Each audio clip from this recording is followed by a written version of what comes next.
down, yeah. I've been feeling so, I've been.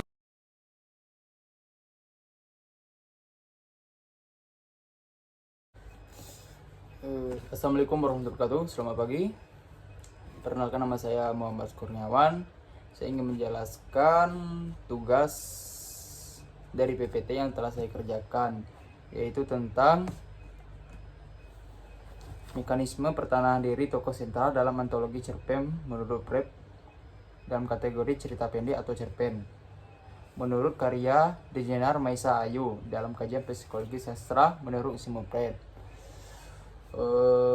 Untuk materi ini adalah berkaitan dengan MK keperawatan kesehatan jiwa, dan untuk pembimbing dosen saya yaitu Pak Joli Andri. Untuk penjelasan materinya, dari pertama itu karya seni. Karya seni adalah suatu penjemlaan dari perasaan, pikiran, dan pengalaman pengarangnya. Salah satu jenis karya sastra adalah cerpen. Sebuah cerpen dapat dikatakan kajian psikologinya yang disebut sebagai suatu cara analisis berdasarkan sudut pandang psikologi dan bertolak dari asumsi bahwa karya sastra selalu saja membahas tentang peristiwa kehidupan manusia yang merupakan pancaran dalam menghayati dan menyikapi kehidupan. Untuk tokoh sentral dalam sebuah karya sastra terdapat ada tokoh dan penokohan. Menurut Sujiman, tokoh adalah rekaan yang mengalami peristiwa atau perlakuan dalam berbagai peristiwa.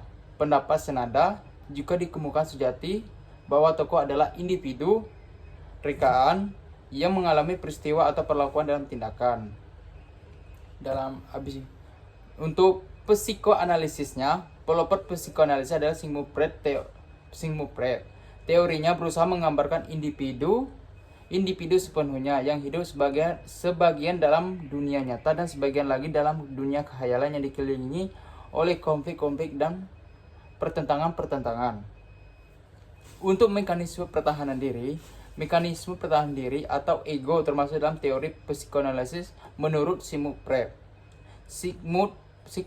Freud mengartikan mekanisme pertahanan diri sebagai strategi yang digunakan individu untuk mencegah kemunculan terbuka dari dorongan ID dan untuk menghadapi tekanan super ego atas ego dengan tujuan agar kecemasan bisa dikurangi atau diredakan.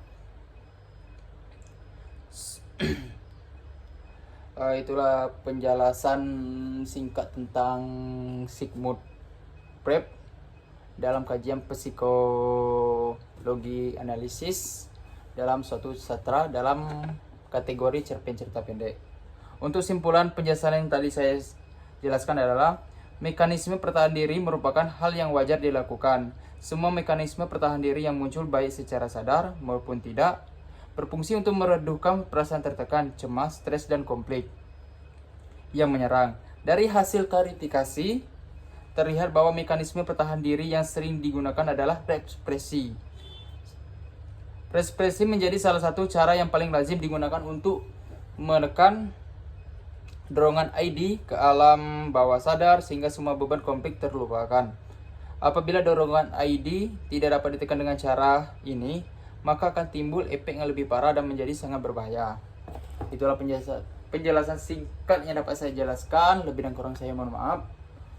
Wabillahi taufiq wal hidayah. Wassalamualaikum warahmatullahi wabarakatuh.